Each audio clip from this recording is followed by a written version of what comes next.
Britain has voted to leave the European Union. David Cameron is to resign. The pound is at a 30-year low. Scotland may now hold a second referendum to leave the United Kingdom.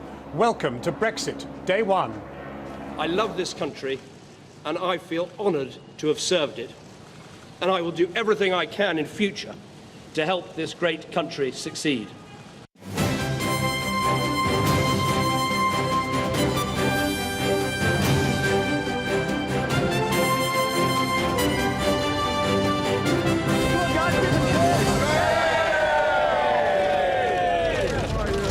We've got our country back. Good evening from a shell-shocked Westminster. David Cameron's premiership has ended after Remain lost the referendum he called to resolve his own party's civil war over Europe, which he himself said put at risk the national interest. The immediate economic and political consequences tonight are grave and the future deeply uncertain. But a majority of the country has voted for Britain to go it alone.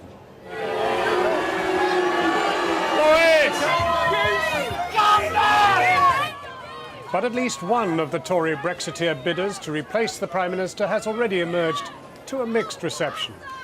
I believe the British people have spoken up for democracy in Britain and across Europe. And I think we can be very proud of the result. But in exercising the Europe question, particularly away from London, Cameron's referendum gamble has divided Britain, north from south, young from old, rich from poor, and ignited verbal warfare to render race and immigration the key. It's all about immigration. It's to stop the Muslims from coming into this country. Simple as that. They're coming in and probably taking from the NHS what they haven't actually paid into. My parents, my grandparents fought for England to be free. And it's about time we would come back. The pound hit its lowest level since 1985, triggering fears of price rises and problems with pensions. The shock referendum result sent markets into a spin.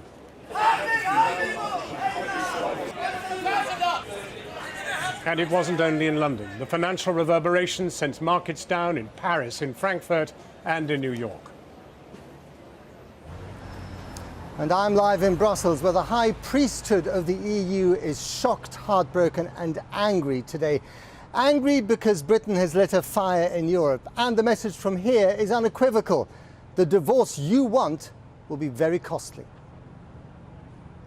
Last night's vote imperils not only the EU, but a far older union too. Scotland's 300-year-old relationship with the United Kingdom. Scots who voted overwhelmingly to stay in the EU might get their wish if they can stomach quitting the UK, as the government here in Edinburgh says a second referendum on Scottish independence is highly likely.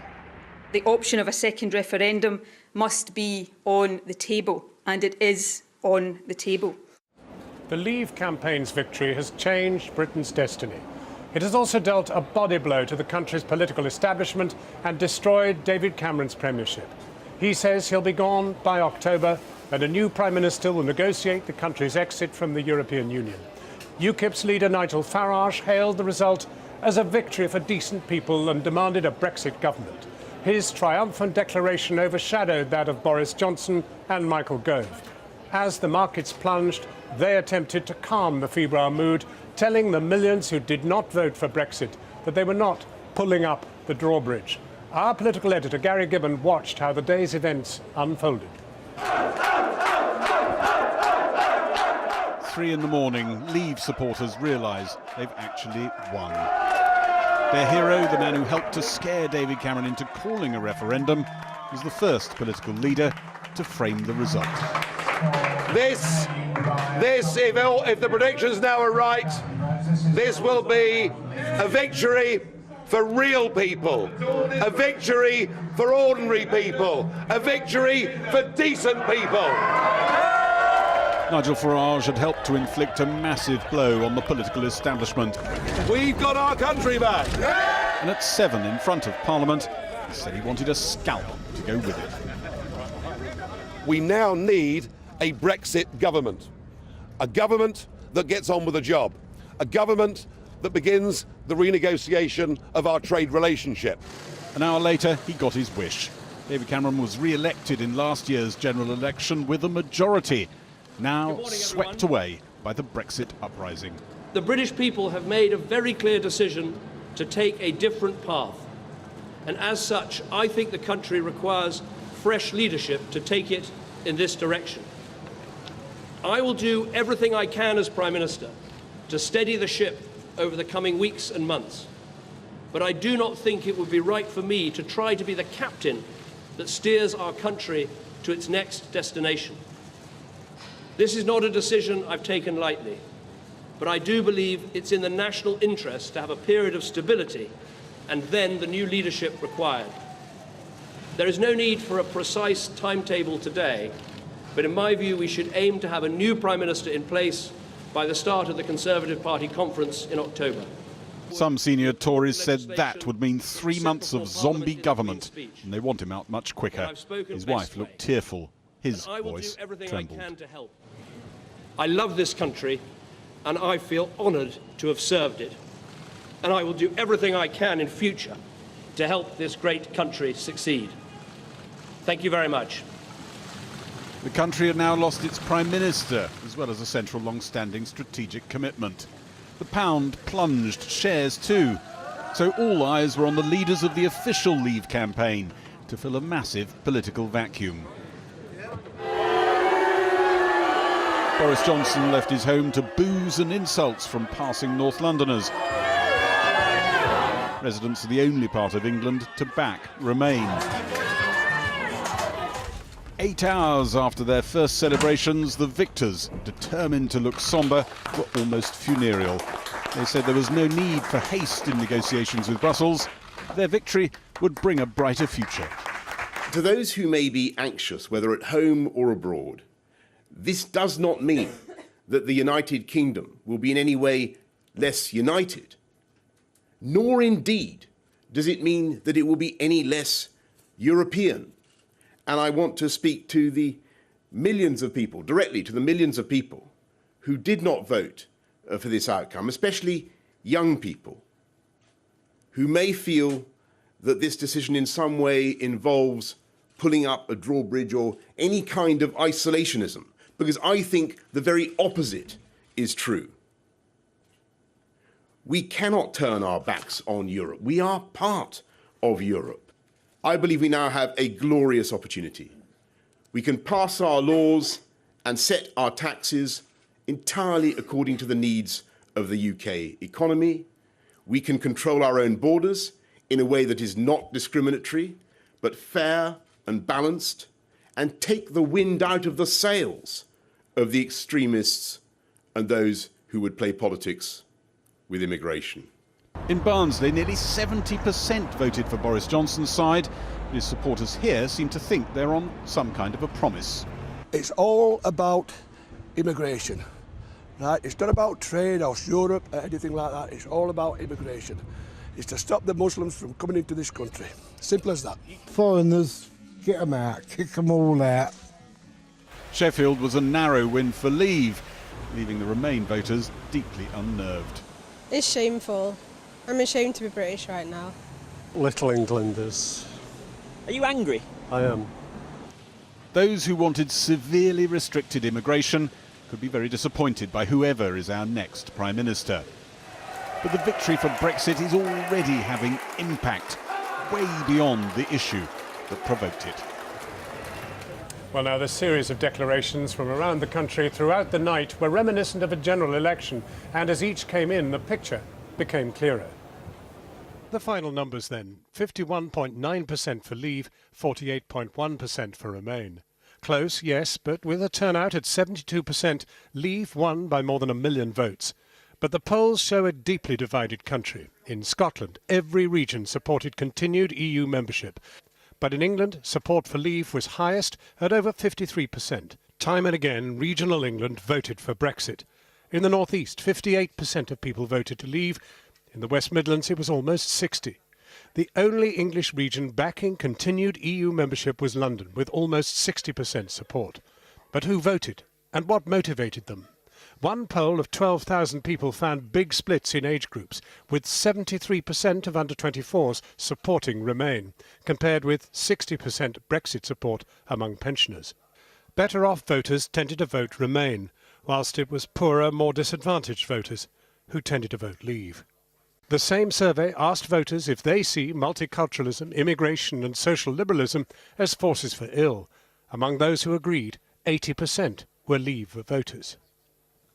And in the last few minutes, the US President Barack Obama has been speaking about the vote and the special relationship. While the UK's relationship with the EU will change, one thing that will not change is the special relationship that exists between our two nations. That will endure. Well, now our political editor, Gary Gibbon, joins us again now. Gary, how big a moment is this? Place it in history.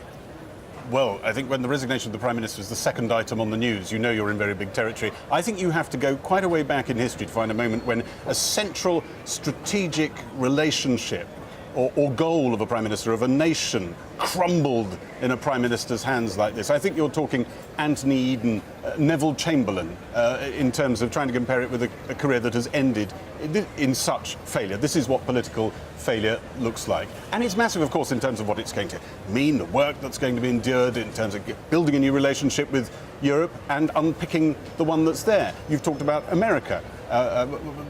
There are implications for America, potentially. There are clearly implications for Scotland, and then there are the economic implications. What's the impact of all of this? At the moment, it would appear that the experts who were disparaged during this referendum and made a few predictions about the short-term economic impact seem to be on the money. Forgive me, who's in charge tonight? That is a pretty tricky one to put your finger on, because we glimpsed the Prime Minister today in that very emotional statement when he said he was leaving. The Chancellor, and there has been an awful lot of activity in the economy today that would normally mean you see the Chancellor's restricted himself to the odd tweet. The people who are nominally in charge around the corner there are actually not in charge of this country, and there is pressure building amongst the people who won this referendum, Leave figures, ex-cabinet ministers and others, to get that team out earlier than the October deadline that David Cameron talked about. They're talking about this being a zombie administration. The language as charming as ever, but the intent, I think, quite menacing. Gary Gibbon, thank you. The city, which last night had bet heavily on a Remain victory, was thrown into sudden reverse this morning, sending the pound and shares plummeting as billions were wiped off company values and personal pensions. And the cost of those Mediterranean holidays soared. The Governor of the Bank of England, Mark Carney, emerged to try to soothe the markets, promising that contingency plans had been drawn up. Our business editor, Siobhan Kennedy, has this report. This wasn't supposed to happen. The markets had decided the UK would vote Remain. But as dawn broke, it was a different story. Traders yelled in panic as the shock of Brexit hit, triggering unprecedented market turmoil. This city has woken up to a profoundly different world than was expected this time yesterday. As you can see from the frenzied reaction of these traders here all around me, we know that sterling has tanked to a 30-year low. The euro has plummeted. Markets are reeling. And here, just minutes ago, when the FTSE 100 share index opened up, it lost at one point some 8% of its value. That's about £140 billion wiped off stocks. Bank shares were hit hardest, with Lloyds and RBS losing almost a third of their value. House builders saw similar dramatic falls. But the bloodbath was worldwide, with Japan's Nikkei down nearly 8% and German shares falling 10% at the opening. With the Prime Minister gone, it fell to a pensive-looking governor to try and calm the markets. We are well prepared for this. The Bank of England stands ready to provide more than £250 billion of additional funds through its normal market operations. As the market continues to absorb the numerous shocks here today, of course, it's the words of George Osborne that will be ringing in the traders' ears here. It was him who said that a vote for Brexit would lead to an emergency budget, to more austerity and to an inevitable recession. So is that where the UK is headed? The CBI boss fought tooth and nail for the Remain camp, but now says recession isn't a given.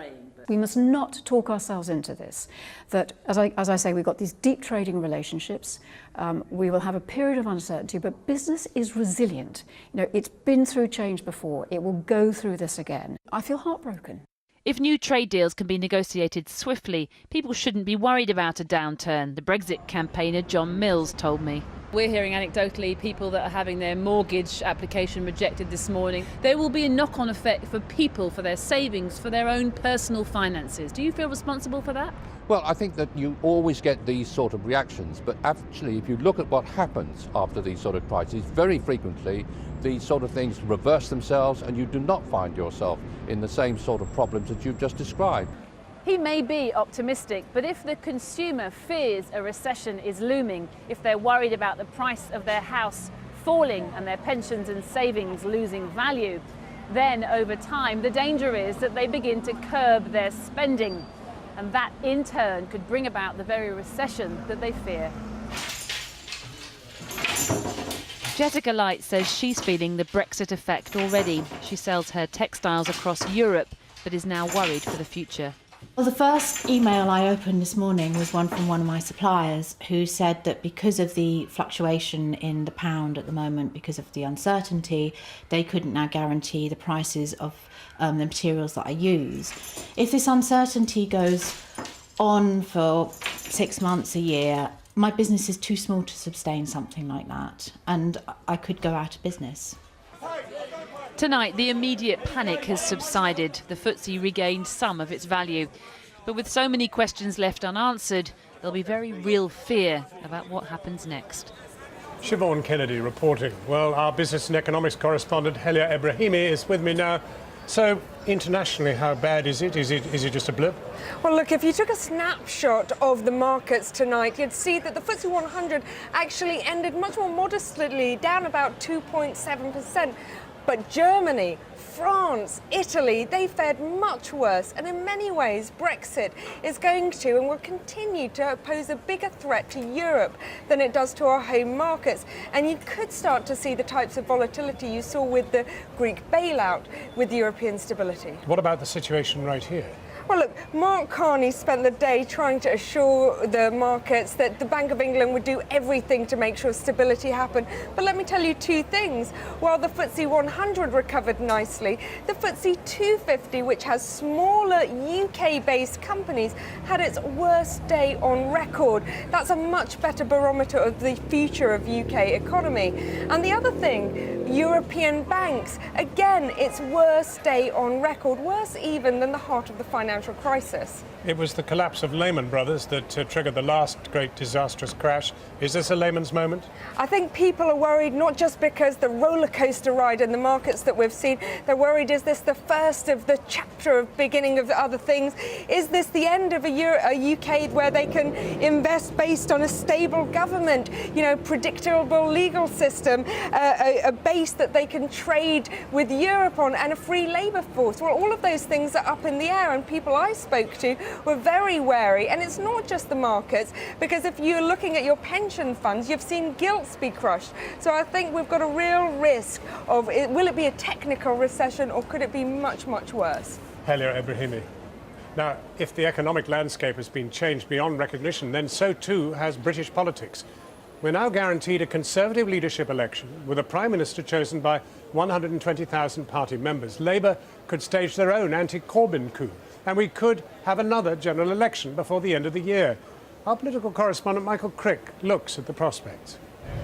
A brace of leadership ballots, then a general election. That could be the menu for the rest of 2016, with one obvious favourite for next Prime Minister. The clamour led by his Remain backing dad. Boris managed to get 410,762 people to vote for him. It was an amazing achievement. If I was, an MP trying to select a potential candidate, I would take that into consideration. I think there are three great candidates. One is Boris, one is Michael, and the third is Andrea. The three Brexiteers, and any one of them would make a great leader of the party. Michael Gove and Andrea Leadsom, he means. But Theresa May might well disagree if the Home Secretary was actually around. So here's her Commons aide, Michael Ellis, instead. What's happened to her? I mean, she's been very, very quiet. Some might say opportunistically quiet. Well, the Home Office is an extremely busy department. Others, quite happily, seem to rule themselves out. Are you a candidate for the leader? Would you like to rule yourself out? I have given no thought at all to who I'm going to back for the leadership campaign.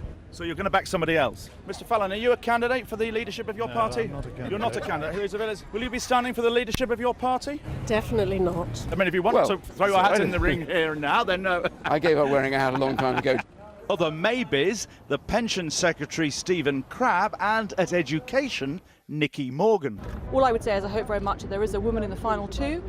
Whether it's me or another colleague, I think that would be a great thing for the 21st Century Conservative Party. As for George Osborne, his hopes probably sank with David Cameron. But don't bank on Boris Johnson. The favourite has lost all 9 Tory leadership polls in the last 60 years. Meanwhile, Labour could face a leadership election too. On Monday night at the Parliamentary Labour Party, 2 backbenchers have put down a motion of no confidence in Jeremy Corbyn. If it's passed, there'll be a secret ballot of MPs the following day, and goodness knows where that will lead. His critics know this is probably the best chance to oust Corbyn they'll get.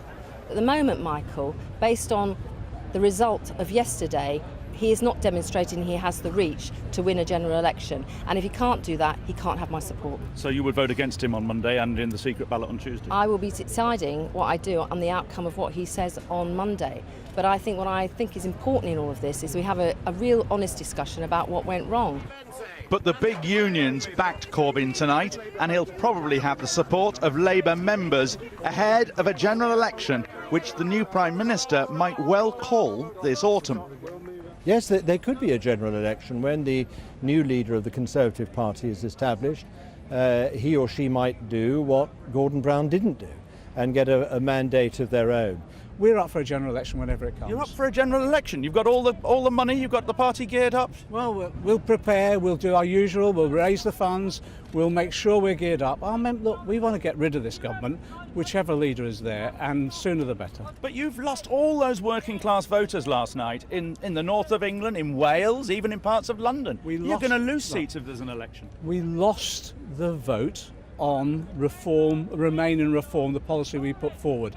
That doesn't necessarily translate into them not supporting the vast range of other policies that we're campaigning upon. But we're always up for an election to get rid of a Tory government. Bring it on, you're saying? Yeah, if that's what they want to do, we're up for it.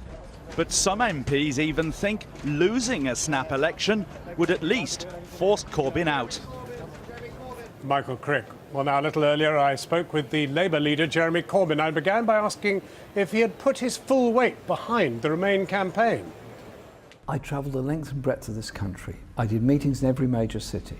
I did no end of factory meetings, college meetings, university meetings, and I did put the case across. At the end of the day, the majority of Labour voters voted to remain. The vast majority of Conservative voters voted to leave. I'm not happy with that situation, but we've got to reach out to everybody. We've got to reach out to those communities that feel let down by Britain, let down by Europe, and feel, frankly, they've been ignored ever since the destruction of the heavy industries by Margaret Thatcher's government in the 80s. Well, much of that alienation is centred right here on Westminster, and you are of Westminster.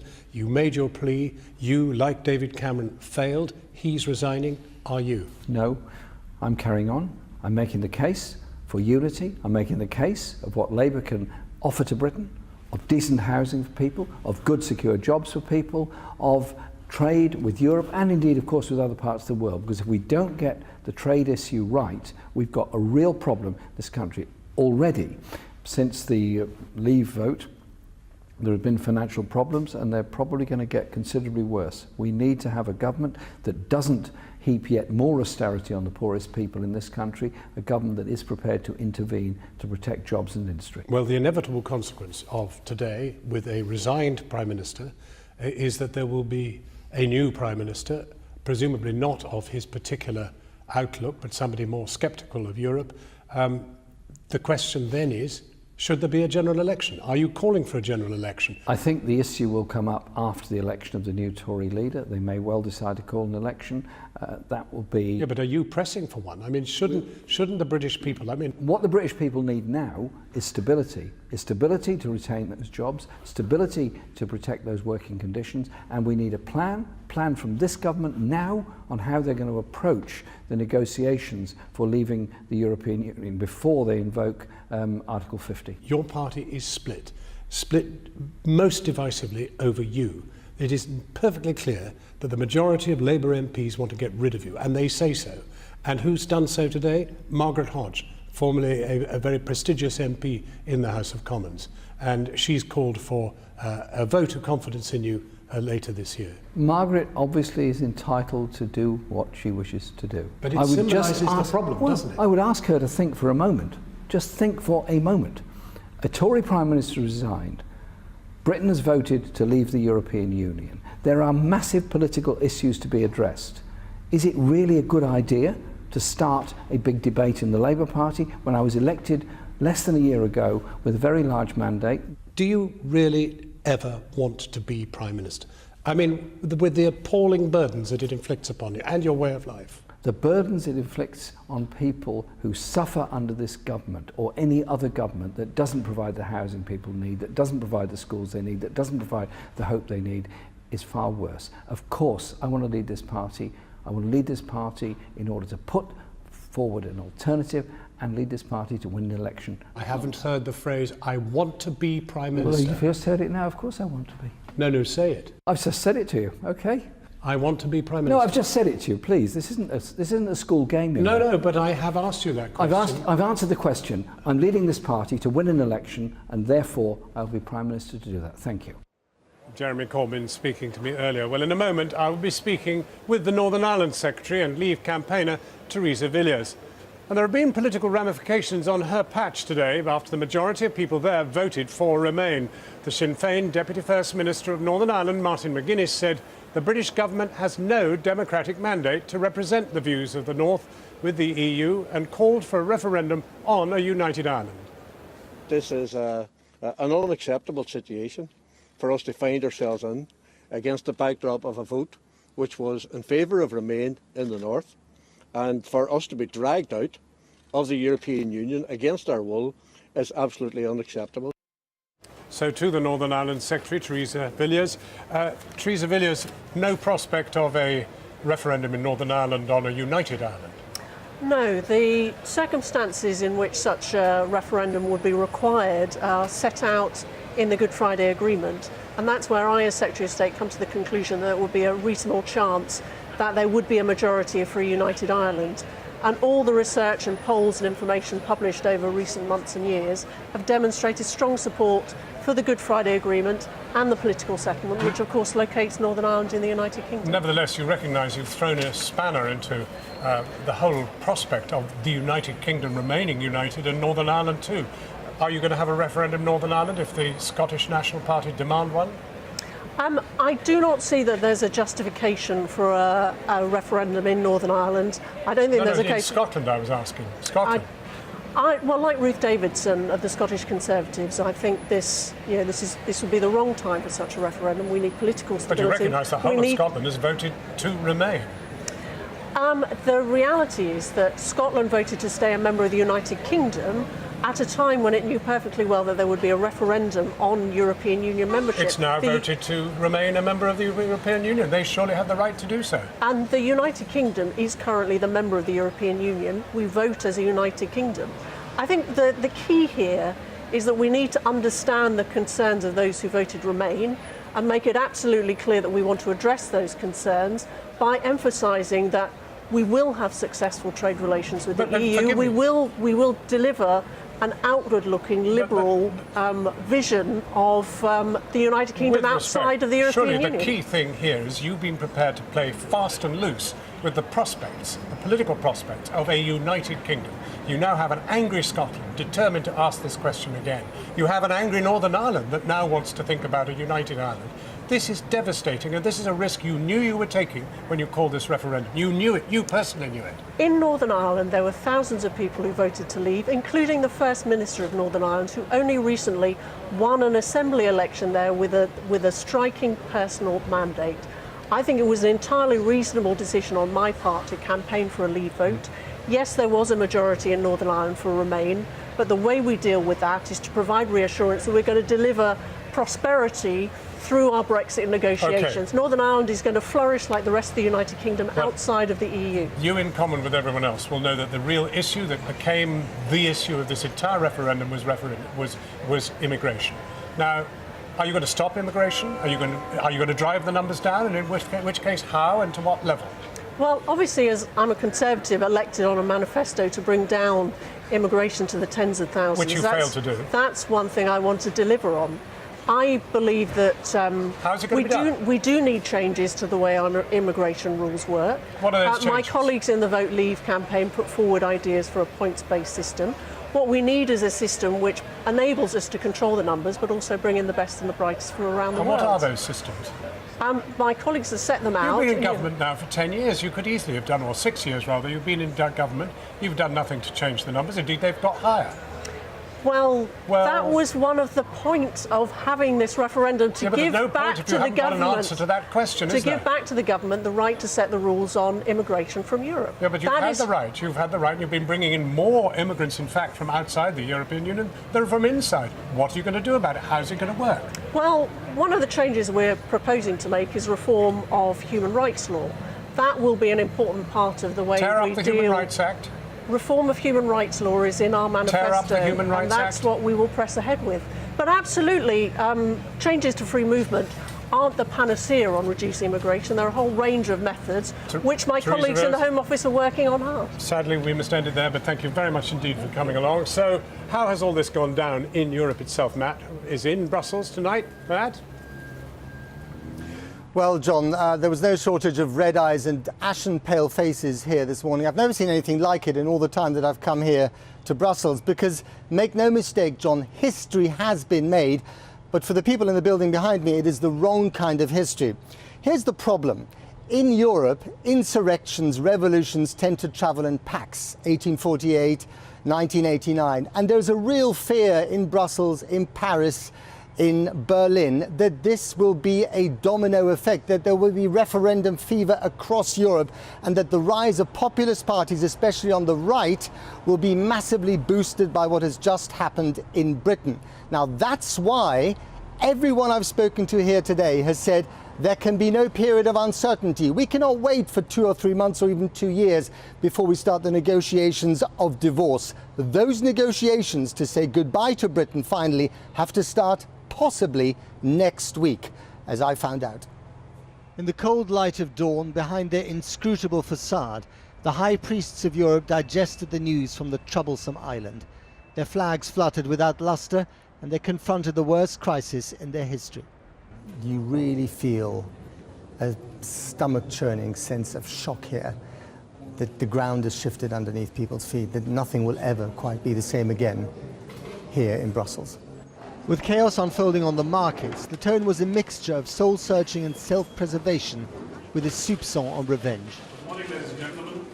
The member states who remain in the European Union must discuss how to improve the European Union and how to protect, especially the Eurozone countries, how to protect the Eurozone in the next coming month, to protect against what is happening already now with the pound, what is already happening on the international markets.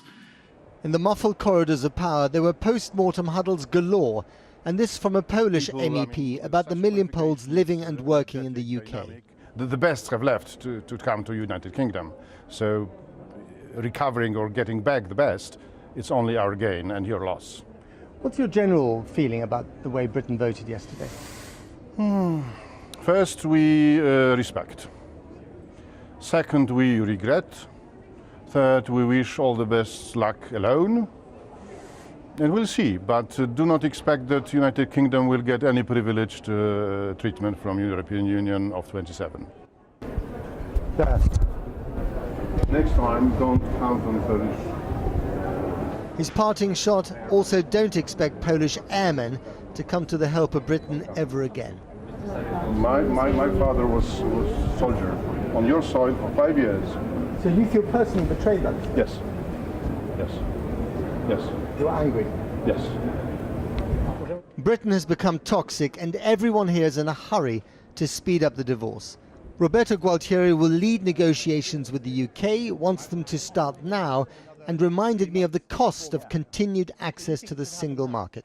Probably those who campaign for leaving forget to explain people that the cost for the success with being out would be even higher than the cost being in. That's why I think would have been far more rational a choice for remaining. But now what is done, of course. One is saying A, another is saying B. Upstairs, another EU leader and former Belgian Prime Minister was tweeting that Britain's economy had lost more money in the 8 hours after the result than in 15 years of contributions to the EU budget. Boris Johnson has indicated that he might not invoke Article 50, which calls for the separation, until possibly 2018, 2 years from now. That's completely crazy, and it's against the will. Completely crazy. Yeah, it's against the will of the British citizens, because the British citizens have decided to leave. And then you have, first of all, David Cameron saying, I'm going to do nothing at all within 3 months. I wait for a new leadership and a possible new leadership. Boris Johnson is saying, I'm going to wait even longer than that. We cannot wait a new cockfight inside the Tory party on this. Britain has lit a fire under Europe, and in Berlin too, they fear the pitchforks of popular anger. Es gibt nichts drum herum zu reden. There is no point beating about the bush.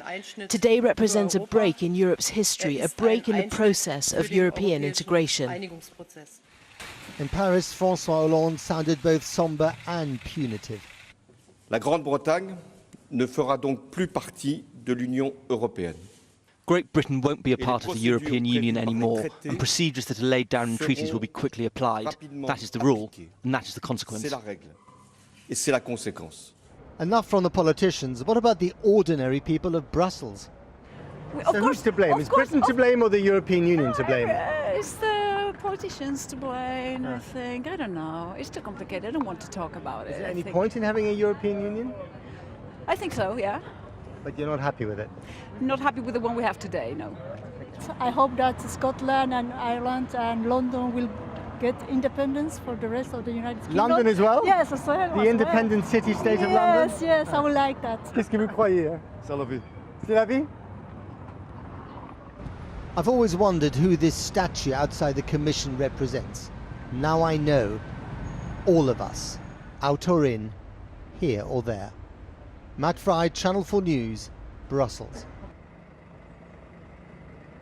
Well, if the ramifications of last night's vote are serious in Europe, they're equally profound here in Scotland. Many people I've been speaking to here in Edinburgh are genuinely shocked, sad and really quite angry. Every region of Scotland voted to stay in the European Union.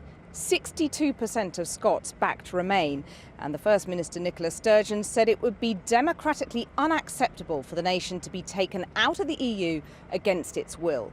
So will voters here opt to break from the UK in order to stick with the EU? Ms Sturgeon said a second referendum on Scottish independence is now highly likely. Here's our chief correspondent, Alex Thompson. Voters throughout the UK have voted to leave the EU, but in Scotland it's a clean sweep for Remain. Some sweep. 32 of 32 council areas voted Remain, 62% in Europe, 38% out overall. So for the ruling SNP, as promised in these circumstances, a second independence referendum now on agenda. Scotland does now face that prospect. It is a significant and material change in circumstances, and it is therefore a statement of the obvious that the option of a second referendum must be on the table, and it is on the table. Opposition leader Ruth Davidson soon countered. Scotland needs stability, she said, above all else. But I do not believe that a second independence referendum will help us achieve that stability, nor this is in the best interests of the people of Scotland. In the capital, as across the nation this morning, they were processing an overnight political earthquake. It's quite shocking. I think this brings into pretty sharp focus the question of Scotland's constitutional future. I think it's really gutting, but what can you do? I think we've let this generation down. A song came to mind this morning. I'm leaving on a jet plane, I don't know when I'll be back again. It's a bit like that, I think. Bye.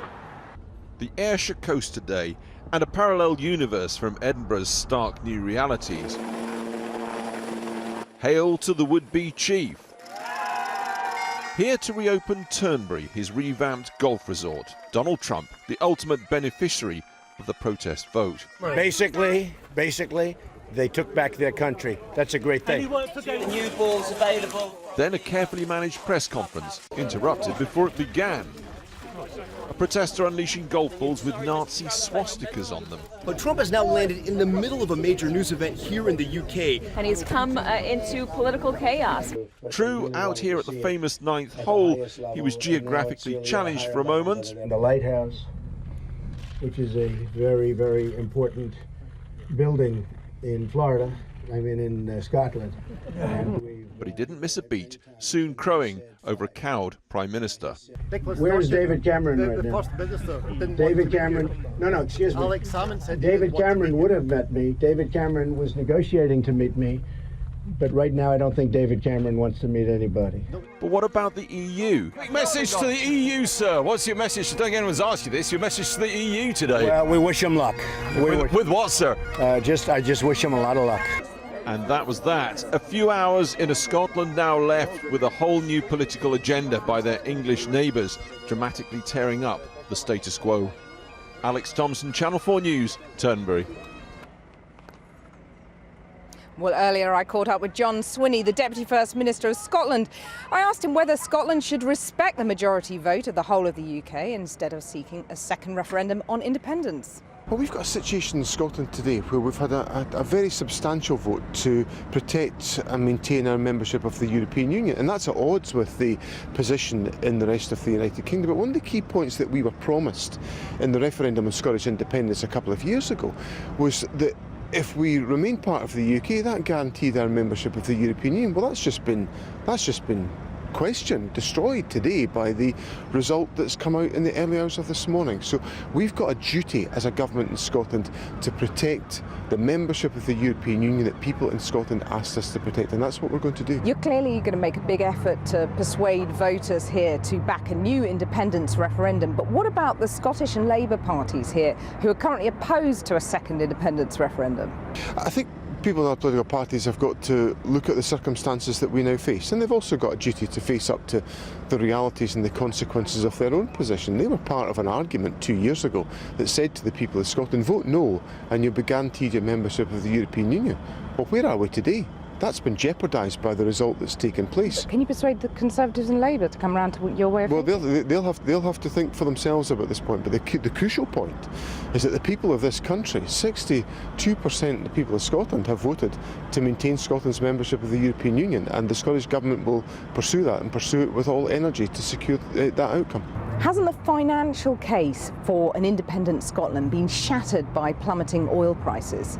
Well, we've already been seeing a recovery in the oil price. The oil price has obviously faced difficulties. Still way down. Well, but there's been global challenges about the oil price right across the board, and we've seen growth and strengthening in the oil price. Of course, what we've seen as a consequence of the decision overnight is an erosion and deterioration of that oil price, and we'll also see other economic consequences as a result of the decisions that have been taken. So we'll look carefully at all of these arguments as we discuss and debate the issues around Scottish independence with the people of Scotland. But the crucial point, the thing that is driving our response to the referendum result last night, is the determination to enact the mandate of the people of Scotland to protect Scotland's membership of the European Union. In a word, is an independence referendum winnable? I think it is winnable. I think the people of Scotland will have been shocked by the fact that a solemn commitment given to them in the referendum in 2014 has been breached in the referendum yesterday, and that will give people in Scotland pause for thought about what is the future of our country. John Swinney talking to Cathy in Edinburgh. Well, now back here in Westminster, where the overwhelming majority of MPs backed the Remain campaign, they're still trying to work out how they ended up so much at odds with those who elected them. Our social affairs editor, Jackie Long, has been to Romford. That's a town on the eastern edge of London where most people voted for Brexit. It looks like life as usual, but something has fundamentally changed. Change that for many has been a long time in the making. David Crosby's family have been in the fish trade for generations. He says the EU nearly destroyed them. He couldn't be happier. So you pleased? Yeah, well pleased. All my family voted leave. I'm a fishmonger, so I'm going to vote leave because they decimated it, the fishing industry. So now perhaps we can get a bit of our fishing industry back. But this is about much more than fishing. This is one of only 5 London boroughs to vote leave. On the outer edges of the capital, they say they've been edged out by politics. This referendum was, they say, their only chance to stick 2 fingers up to successive governments who've ignored them. And so they took it. It's like the London effect, like it's the haves and the have-nots, you know, and I think people have got the hump of it. I think that's one of the reasons why, like, so many people were voted out, because it is the haves and the have-nots. But it wasn't necessarily about Europe and the detail about Europe. I think it's a bit of everything, like, and everything just come together, like, and people have just finally got the hump and says, like, you know, right, we've had enough of this, you know, and we want out. 4 decades ago, and everything looked and sounded very different. It will be a splendid and decisive yes for Britain in Europe, for your generation and the whole of the next one. David's 82-year-old father, Harry, was convinced. We voted to come in for trade, to help businesses, small businesses, even big business. That's what we voted for. But after a little while, that's what they strangled us. They put a rope around our necks and started to tighten it up. I couldn't care less if I was skint and had no money, as long as I know I had my independence and my country and my queen and country still belong to me. What does that actually mean, Harry? It means, if you don't know what that means, you're missing out on something. You are definitely missing out on something. I spent 2 years. I spent 2 years in the army, and I swore allegiance to the king and country when I was in. When that flag went up, and I saluted, and I stood to attention, I thought that was a wonderful thing. His sense of Englishness, polling suggests many who voted leave share it, has clearly felt threatened by immigration. A problem crystallised in Gordon Brown's disastrous meeting with Gillian Duffy in the run-up to the last election. You can't say anything about the immigrants because you're saying that but all these Eastern Europeans what are coming in, where are they flocking from? The Crosbys say they too are fed up with politicians failing to understand their concerns. You've got another 4 or 5 country who wants to join within the next 10 years. The Turks in Billingsgate are terrible. It was but an if you don't want the campaign. Turks, that's quite racist. No, you're wrong. You can say a whole race, they're not good people. You're wrong. When you say I'm racist, I'm not racist. Racist is colour. I'm not racist against colour. I'm racist against the people that take and not give. Now, if you have the Turks here, all they'll do is drain us dry. Older voters like Harry won the day. The vast majority of young people wanted to stay. 19-year-old George voted leave with his father and grandfather, but seems less certain of the outcome. Now we're out of the EU, we can see if we can make it better. We can only try, I should say, really. We don't know what's going to happen, but I've got good faith that something good might happen. So while he hopes for something good, those who voted to stay fear the worst. A country divided, a country about to change. Jackie Long reporting from Romford. Well, joining us now to reflect on the vote and what it means for Britain is the novelist and commentator Will Self, who voted to stay in the EU, and the crime writer and journalist Drida Say Mitchell, who voted to leave. The two of them had pretty fiery debate on this programme on the eve of the vote. How do they feel now? Drida, you've got what you wanted, but what about what you really wanted? Well, you know, everything will take time, and we have 2 years to work through this. And it's about all the political parties coming together and working with the EU to make the best exit for Britain. And I think one of the big things for me that I had wanted was all those voices in Britain, particularly outside of London, who weren't being heard about their concerns. And I think their concerns have been heard now. Well, did the elite misunderstand the degree of alienation in the country? Yeah, I mean, not to say I kind of told you so, but I started to call it this way a few weeks ago. I could see that the pollsters were not getting to tribal Labour, who nonetheless was powerfully anti-immigration and very, very uncomfortable with what they saw as the dilution of the British national character. And it's them what won it. They came out and they couldn't be reached by the pollsters. They couldn't be called by the markets. They don't understand these people. And Drida's right. This is the constituency that she's summoned up. But they're not the people she thinks they are. That's the problem. What do you mean they're not the people They're that not they the think people. they are? Oh, what's that up there in the sky? Is it a bird? Is it a plane? No, it's Boris Johnson come to deliver you social democracy in a more equal society. But it's not. But, you know, people have seen this as a platform, finally, to get their voices heard. We live in a very complex, interconnected world where people have just felt their voices are not being heard. And part and parcel of one of the issues has been the Labour Party have not been getting to their heartland. You've heard stories So of... Boris is the key? Boris, will, the Tories will do what they've got to do. What we should be focusing on, I'm a Labour voter, is working with the Labour Party. Remember, we've got 2 years. That takes us up to 2018, 2019, then on the eve of 2020. And that's what we need to do. Get back those votes to Labour so that we can do something in the next election. Before we went live on air that this was not an ideological issue. You said it was to do with geopolitics. So you're happy... I don't know what that means. Well, you're happy about the fact that the Irish situation is under question now. You're happy about Scotland breaking the union. You're happy about Jeremy Corbyn having voted no confidence. They've not broken the union. And who's going to handle your defence in your, brave, proud nationalist Britain? The difference between me and Where you do you is... cleave The to? difference between me and you at the moment in terms of tone is you seem very, very angry. I don't feel Well, he that suffered kind defeat. of... Yeah, but I don't feel like that. I feel like... So you don't feel triumphal? I don't feel angry. You've been doing the rounds of the studios, but you're not in a state of triumph. No, I'm not actually. What I'm in a state of, if you read my Twitter, was the first thing I sent out this morning was, now we have to work together. What people have to do is, regardless of what you think about the decision, this is where we are. Britain has got to come together.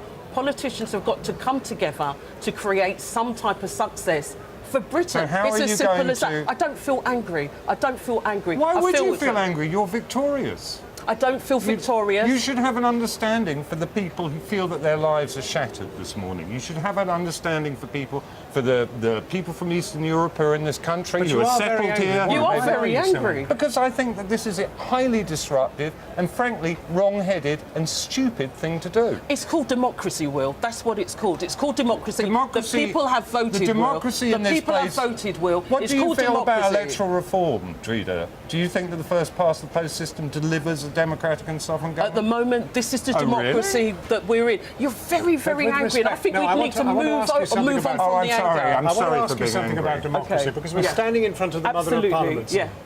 That is an elective democracy. Yeah. That takes decisions for us. Introduced to save some party division in the Conservative Party was a referendum. A referendum really the way? Why wouldn't you leave it to the people we you have really a want? representative democracy. Hang on, why don't you leave it to the MPs Yeah. that you actually say are the people you want to represent you? Well, that's what people want. They want the people who are their representatives. Right, so they should have decided. To do it, really.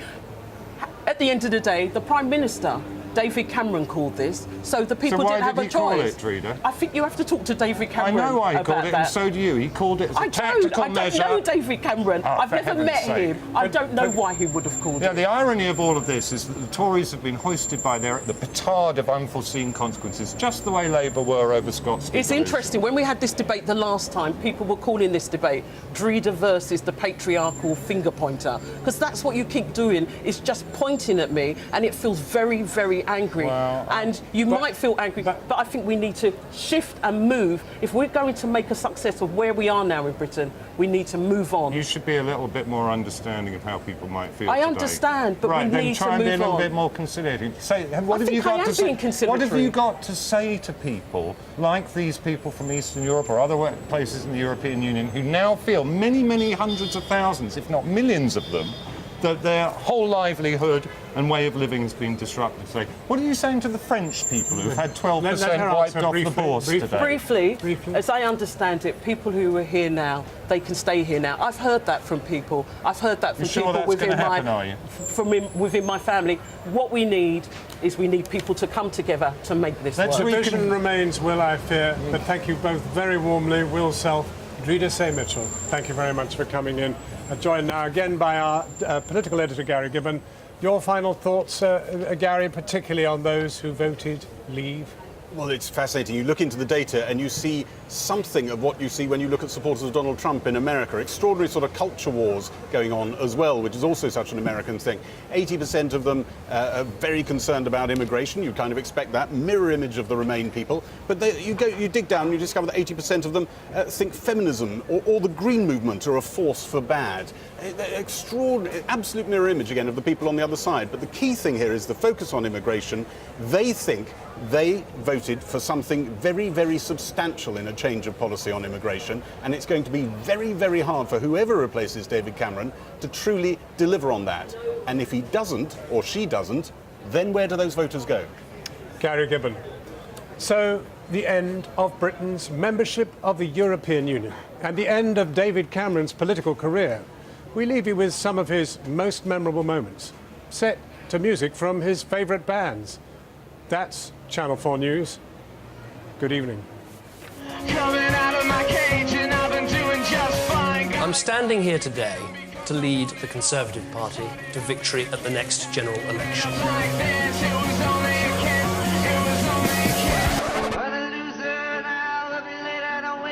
He can turn any disaster into a triumph. That's one of the great things about Boris, and I'm very lucky to have him in my party.